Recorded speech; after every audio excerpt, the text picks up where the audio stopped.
Nupa ama UPSC exam gi final interview pirami mahak angrezi ngangbada khara khuloiba oiramde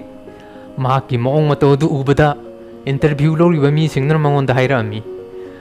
nahak angrezi ngangba yamna haiba sunatti mato karamna chaurba post IAS hairiba IPS hairiba si khalle haina khallo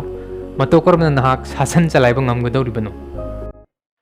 nupa adu ngaihaktang tuminna leikhi ngaihak tuminna leiraba matung nupa aduna hairami Sir, ising glass am ta thakjaki.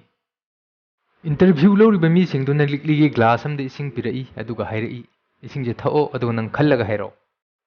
Nupa aduna khumai, Sir, ai de likli glass da di ising thakti. Still gi glass to ina pibiu.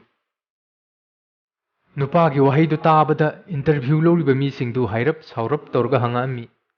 Likli glass da thabasu, still gi glass da bu thabasu kari da khenagi. Nupa aduna khumai. Karisu khetna de sir madumagni aina sar hoida phongdok ningba pamli basisu aina darkar ori basi ising ni steel gi glass ta bu tha basu ligli gi glass ta bu tha basu chap mani mato sumna IAS IPS ama oiba matam da darkar ori basi ayhak na angrezi kaya gi matik ngang ba hai haibdu natte sir masida darkar ori basi ayhak ki mahai amadi ayhak ki gunni